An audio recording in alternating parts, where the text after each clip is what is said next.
जय हिंद साथियों। आज हम आप लोगों को अपने इस सत्र के पहले दिन के पढ़ाई के विषय में आप लोगों को बताएंगे और मैं बहुत ही शुक्रगुजार हूं उन अभिभावक का जिन्होंने अपने बच्चों को पहले दिन विद्यालय में भेजा है। बहुत से ऐसे अभिभावक हैं, सोचते हैं जब सभी बच्चे विद्यालय पढ़ने जाने लगेंगे तब हम अपने बच्चों को भेजेंगे, लेकिन कहते हैं ना, पहले मारो कभी ना हारो। कोई कार्य करना है तो उसमें चूकना नहीं चाहिए।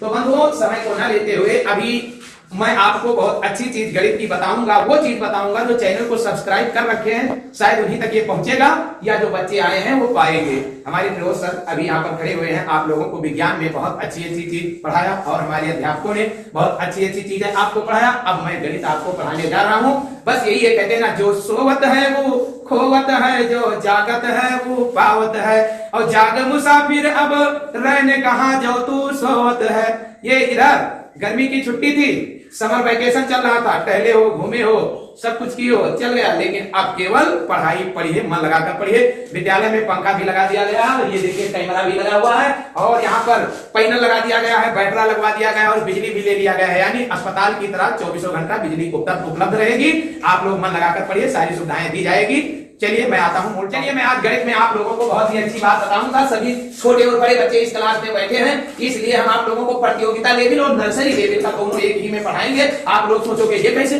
कौन ऐसा सवाल हो सकता है जो नर्सरी में भी 1-2 में भी पढ़ा जाए और वही सवाल बड़े बड़े प्रतियोगिता में पढ़ा जाए। चलिए देखिए, पूरा वीडियो यदि आप देखोगे तो आप संतुष्ट हो जाओगे। ऐसे में कंबाइनेशन करके आप लोगों को पढ़ाने जा रहा हूँ। जैसे स्थानीय मान आप लोग पढ़े हो, स्थानीय मान सब लोगों ने पढ़ा है।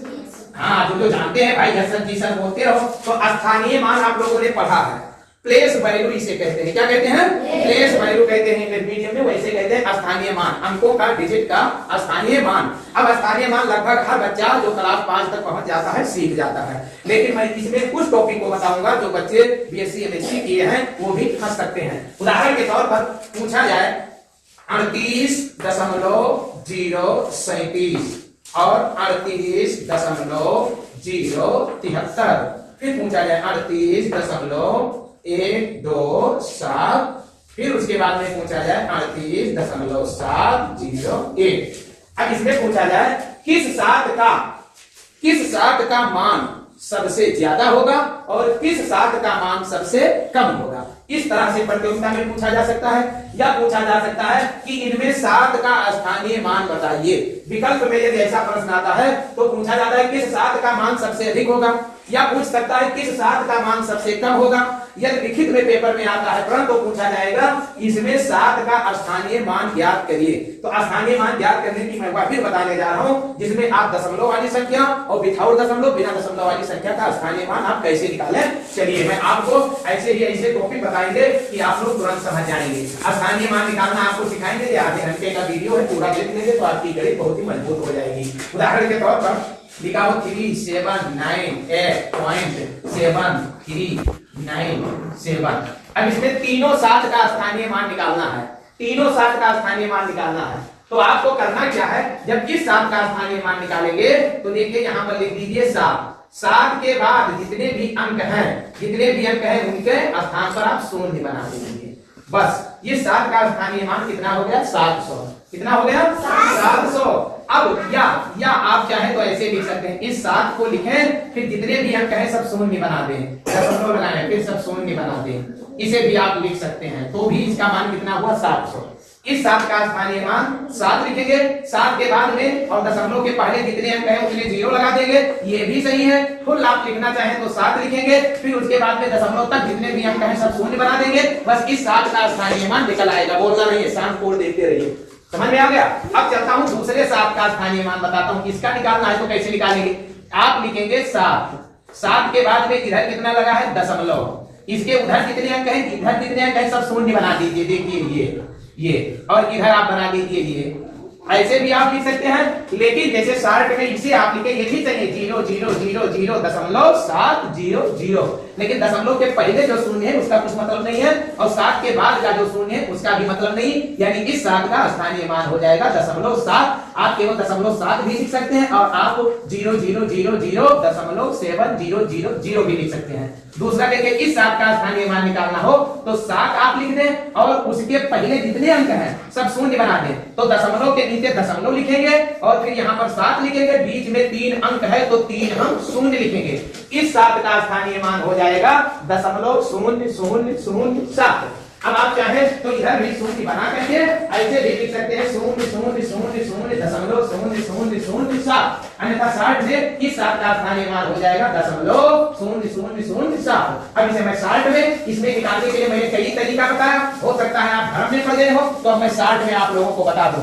आप लोग इधर 60 में बनाने जा रहा हूं, उसे देखिए। यदि इस 7 का स्थानीय मान निकालना है तो 7 लिखिए और दशमलव और इस 7 के बीच में जो अंक है उसे 0 लिखिए, ये हो गया। इस 7 को आपको निकालना है तो दशमलव के नीचे दशमलव लिखिए, फिर यहाँ पर 7 लिखिए, बीच में यदि कोई अदर अंक आता है तो शून्य लिखिए, नहीं आता है इसका उत्तर हो गया। अब इस 7 का निकालना है तो 7 के नीचे 7 लिखिए, दशमलव के नीचे दशमलव लिखिए, बीच में यदि कोई अंक आ रहे हैं तो उनके स्थान पर आप शून्य लिख दें। तो इस 7 का स्थानीय मान यह हो गया, इस 7 का स्थानीय मान यह हो गया और इस 7 का स्थानीय मान यह हो गया। मुझे आशा ही नहीं पूर्ण विश्वास है कि आप प्लेस वैल्यू अर्थात स्थानीय मान समझ गए होंगे। अब मैं चलता हूं दूसरे टॉपिक पर, आप लोगों को दूसरा टॉपिक बताऊंगा। अब हम आप लोगों को बताने जा रहा हूं बहुत मस्त और बहुत अच्छा सवाल जो है बहुत छोटा। जैसे कहते सब सैया के दो हरे जो नाविक के तीर और देखने में छोटे लगे घाव करें गंभीर। जैसे पूछ लिया जाए कि तीन अंकों की बड़ी से बड़ी 3 अंकों की बड़ी से बड़ी ऋणात्मक संख्या का 3 अंकों की बड़ी से बड़ी ऋणात्मक संख्या का। अब यहां पर एक शब्द आ सकता है क्या? अनुवर्ती। अनुवर्ती संख्या बताओ, संख्या बताओ। 3 अंकों की बड़ी से बड़ी ऋणात्मक संख्या का अनुवर्ती संख्या बताओ। तो आप लोगों को पता है कि जब अनुवर्ती संख्या निकालना होता है तो दी गई संख्या में एक जोड़ देते हैं, पूर्ववर्ती निकालना होता है तो एक घटा देते हैं। जैसे 10 का अनुवर्ती हो जाएगा 11 और 10 का पूर्ववर्ती हो जाएगा 9, यानी 10 के पहले 9 आता है और 10 के बाद में 11 आता है। तो आप करेंगे क्या? 3 अंकों की बड़ी से बड़ी संख्या आप लिखेंगे पहले 999, फिर लिखा है ऋणात्मक तो इसमें लगाएंगे ऋण, फिर अनुवर्ती निकालने के लिए इसमें एक आप जोड़ देंगे। तो आप क्या लिखेंगे? यहाँ पर लिखेंगे 1000 हो गया। बस सवाल गलत। सोचोगे -999 है, प्लस 1 लगाएंगे तो यार हो सकता है ये कितना बन जाए 998, वो भी ऋण में, फिर भी सवाल गलत, क्योंकि यह 3 अंकों की बड़ी से बड़ी संख्या नहीं है, यह 3 अंकों की ऋणात्मक सबसे छोटी संख्या है, क्योंकि यहाँ ऋणात्मक बात आ गया। अभी आपके मन में जो प्रश्न चल रहा है, बात समझ में नहीं आ रही है, वो चलिए इस तरह से आपके डाउट को दूर करता हूँ। ये बताइए 15 बड़ा है कि 40 बड़ा है? 40। ये बताइए 100 बड़ा है कि 999 बड़ा है? तो 2 अंकों की, अब यहाँ पर इसमें दोनों अंकों से कंपैरिजन किया जाए। चलिए इसको एक तरह से और लिख देता हूँ, तब आप और क्लियर समझेंगे। 10 और यहाँ पर 99 लिख दिया। 2 अंकों की यह भी संख्या, 2 अंकों की यह भी, 3 अंकों की यह भी है, 3 अंकों की यह भी। आपको पता है 10 2 अंक की सबसे छोटी संख्या, 99 2 अंक की सबसे बड़ी संख्या, 103 अंक की सबसे छोटी संख्या, 999 3 अंक की सबसे बड़ी संख्या। लेकिन यदि इसमें ऋण लगा दिया जाए तो यहाँ पर 2 अंक की सबसे बड़ी संख्या 10 हो जाएगी और ये सबसे छोटी हो जाएगी, क्योंकि -10 बड़ा है कि -99, तो -10 बड़ा है। माइनस का मतलब होता है कर्ज, ऋण। यदि आप किसी का 10 रुपया बाकी हो या उसका माइनस हो तो आप 10 माइनस हो 1, 99 माइनस है, तो सबसे गरीब कौन है? 99 माइनस वाला। एक बैंक से आप 100,000 रुपया लोन लिए हो, एक आदमी 999,000 रुपया लोन लिया है, तो सबसे ज्यादा कर्ज में यह डूबा है। तो ऋण वाली संख्या देखने में जितनी बड़ी होगी वह उतनी छोटी होगी, और धन वाली संख्या देखने में जितनी बड़ी होगी वास्तव में वह बड़ी होगी। तो यहाँ सवाल में कहां से फाल्ट आता है कि 3 अंकों की जब बड़ी से बड़ी ऋणात्मक संख्या लिखना होगा तो हम 3 अंकों की छोटी से छोटी धनात्मक संख्या लिखेंगे। तो 3 अंक की छोटी से छोटी धनात्मक संख्या 100 है, इसी में ऋण लगा देंगे, बस 3 अंक की बड़ी से बड़ी ऋणात्मक संख्या हो गई। अब इसका हमें ज्ञात करना है क्या? अनुवर्ती। तो अनुवर्ती का मतलब इसमें हम एक जोड़ेंगे। तो जब हम 1 जोड़ेंगे तो -100 में जब धन 1 करेंगे तब आएगा -99। क्या आएगा? -99। देखिए आपके मोबाइल में 100 रुपया माइनस है खाते में और आपको 1 रुपया प्लस किसी ने उसमें डाल दिया तो बैलेंस कितना आएगा? -99 आएगा। तो जब कहा 3 अंकों की बड़ी से बड़ी ऋणात्मक संख्या, तो ये हो गई 3 अंकों की बड़ी से बड़ी ऋणात्मक संख्या का अनुवर्ती संख्या बताओ। तो अनुवर्ती निकालने के लिए ये उसमें हम जोड़ देंगे तो आएगा -99। अब आप लोगों को आशा ही नहीं पूर्ण विश्वास है समझ में आ गया होगा। वैसे पहले आप समझे होंगे कि अनुवर्ती और पूर्ववर्ती तो मैं जानता ही हूं, एक जोड़ दूं बस अनुवर्ती, एक घटा दूं बस पूर्ववर्ती, लेकिन और भी चीजें उसमें पूछी जाती है। चलिए आप वीडियो पर बने रहिए, आपको अगले इसी वीडियो में अगला सवाल आपको बहुत ही अच्छे अंदाज में और बहुत बेस्ट तरीके से बताएंगे। जो आप लोग पूरा वीडियो देख लेंगे तो मन ताजा हो जाएगा। करना कुछ नहीं, चैनल पे पहले बार तो चैनल को सब्सक्राइब कर दीजिए, घंटी भी बजा दें ताकि आज से क्लास हमारा शुरू हो गया है। आज से प्रतिदिन आपको एक गणित के सवाल और विज्ञान के सवाल, गणित के जादू और विज्ञान के चमत्कार मिलेंगे ताकि आप लोगों तक वीडियो पहुंचता रहे। घंटी जरूर बजा दीजिए, चैनल को सब्सक्राइब कर दीजिए। चलिए आता हूं अगले टॉपिक पर। एक सवाल पूछा जाता है कि 3 संख्याएं हैं। कितनी संख्याएं? 3, जो 1:2:5 में हैं। 3 संख्याएं हैं। कितनी संख्याएं? 3, जिनका अनुपात है 1, 2, 5। अर्थात यदि ये हो सकता है 2 हो तो ये 2 दूनी 4 होगा, ये 2 पंचे 10 होगा, ये 10 होगा तो ये 20 होगा, तो ये 50 होगा, ये 100 होगा तो ये 200 होगा, तो ये 500 होगा, यदि 1 है तो ये 2 है तो ये 3 है, यदि 3 होगा तो ये 6 होगा तो ये 15 होगा। इसी हिसाब से अनुपात निकाला जाता है। तो 3 संख्याएं 1:2:3 में हैं, जिनका HCF यानी मासा महत्तम समाप वर्ग, तो इसका HCF यानी हाईएस्ट कॉमन फैक्टर कितना दिया है? 11। क्या है? 11 है। तो इसका निकालना है, क्या निकालना है? इसका लासा निकालना है। लासा यानी लघुत्तम समापवर्तक, लीटेस्ट कॉमन मल्टीपल यानी LCM, लोवेस्ट कॉमन मल्टीपल यानी लघुत्तम समापवर्तक। यहाँ पर तो HCF 11 दिया है और LCM निकालना है, जबकि संख्याएं 1:2:3 में है। तो सर्वप्रथम हम संख्या निकालेंगे। संख्या निकालने के लिए मासा उसी को कहते हैं, इसका समझ लीजिए कॉमन फैक्टर है। तो संख्या क्या बन गई? 11 एकम 11।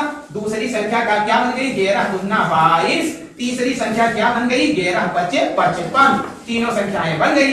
अब इनका हमें क्या निकालना है? LCM लघुत्तम समापवर्तक। तो इसमें क्या करेंगे? लघुत्तम समापवर्तक निकालने के लिए हमको करना क्या है? इसका फैक्टर करेंगे। तो 1 गुणे 11, इसको क्या लिखेंगे? 1 गुणे 2, 2 गुणे 11, इसको क्या लिखेंगे? 5 गुणे 11।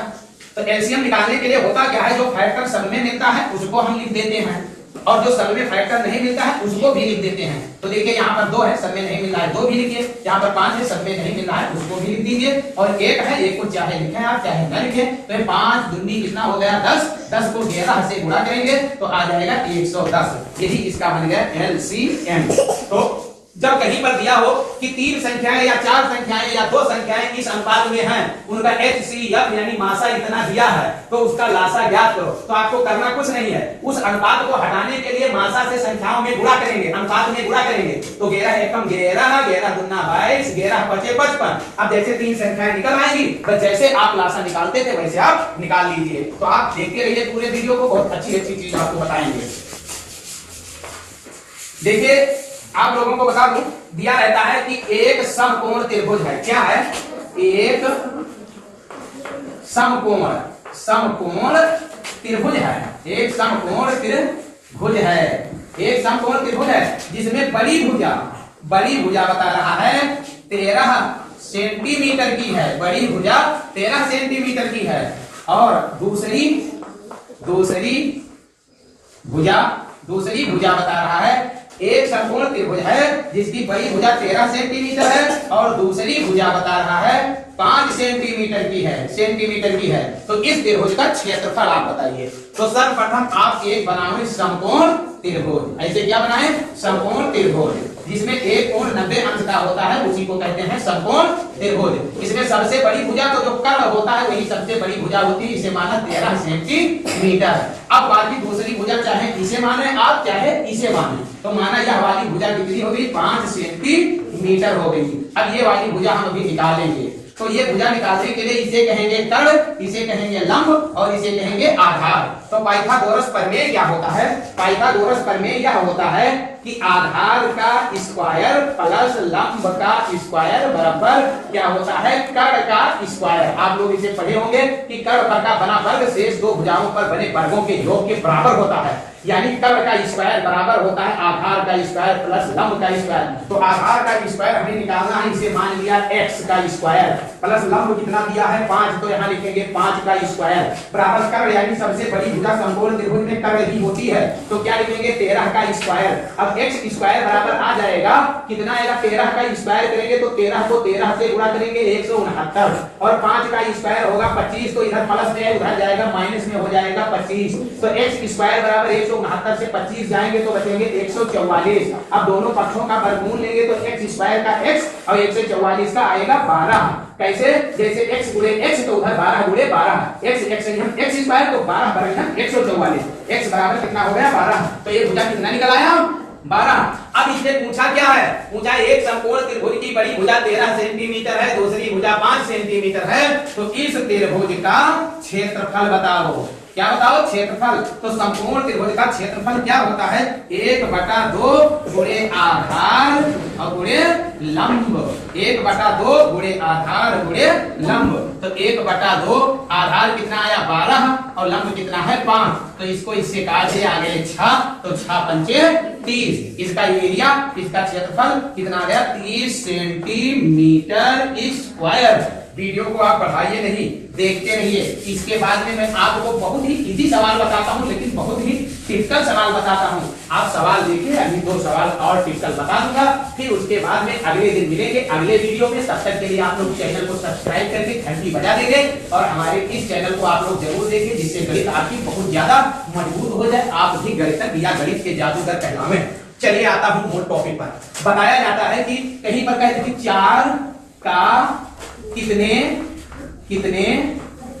प्रतिशत 3 होगा, ऐसे प्रश्न पूछे जाते कि 4 का कितने प्रतिशत 3 होगा।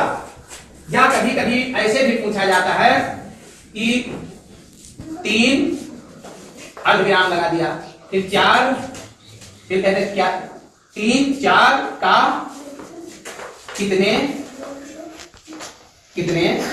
प्रतिशत है, ऐसे भी पूछा 3 4 का कितना प्रतिशत है, इस प्रकार से भी पूछ लेता है। तो अब ऐसे पूछे तो लगाना आसान है, ऐसे पूछे तो थोड़ा टिपिकल लगता है, लेकिन समझ ले जाएंगे तो लगा ले जाए। 4 का कितने प्रतिशत 3 होगा, तो इसे हम लिखेंगे 4 का कितने है, वहां लिख देंगे x प्रतिशत बराबर 3 होगा। अब यहाँ पर कितने प्रतिशत निकालना है, तो उसे मैंने मान लिया x, तो 4 गुणे x बटे 100।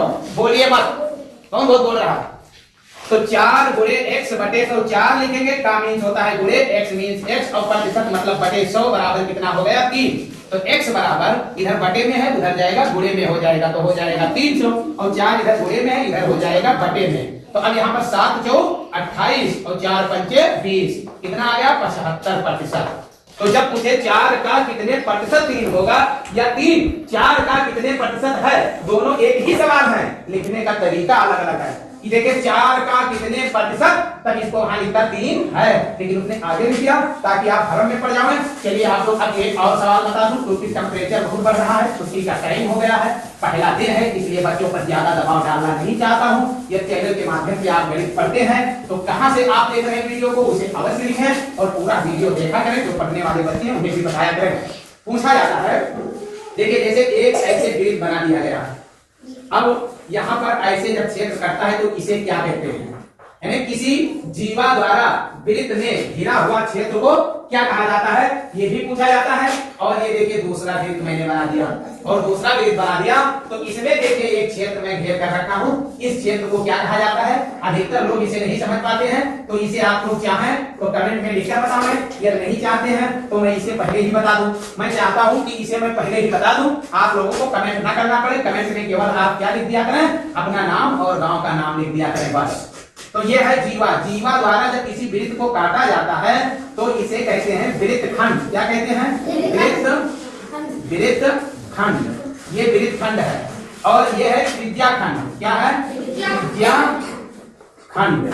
ये त्रिज्या खंड है। बहुत ही सिंपल बात मैंने बताया है, बहुत से लोग इसे भी जानते हैं, इसे कहेंगे ये क्या है, दीर्घ वृत्त है, और क्या है, लघु वृत्त है। ये कहेंगे कि ये वृत्त खंड है, ये वृत्त खंड नहीं है, ये त्रिज्या खंड है, वृत्त खंड यहाँ है। फिर देख लीजिए जैसे ऐसे बनाया गया, अब कितने से काट दिया गया, तो जैसे इसको जब काट दिया गया तो ये एरिया आया, ये बन गया वृत्त खंड, और ये क्या बन गया, वृत्त खंड बन गया। ठीक, ये वृत्त को दो खंडों में किया गया, इधर है दीर्घ वृत्त, इधर है लघु वृत्त। लेकिन ये इसी को हम सेंटर से अलग करें, ऐसे अलग करें, तो ये जो बनकर तैयार होगा, तो इसे हम वृत्त खंड नहीं कहेंगे, इसे कहेंगे त्रिज्या खंड, लघु त्रिज्या खंड, दीर्घ त्रिज्या खंड, और ये बनेगा दीर्घ वृत्त खंड, बनेगा लघु वृत्त खंड। इसी टॉपिक पर और अच्छा वीडियो कल बनाकर डालेंगे। आप लोग चैनल पे हो तो चैनल को सब्सक्राइब कर दीजिए, वीडियो को लाइक कर दीजिए। विद्यालय का पहला दिन है, इसलिए बच्चों पर ज्यादा दबाव नहीं डालना चाहता हूँ। फिर मिलेंगे, ओके बाय।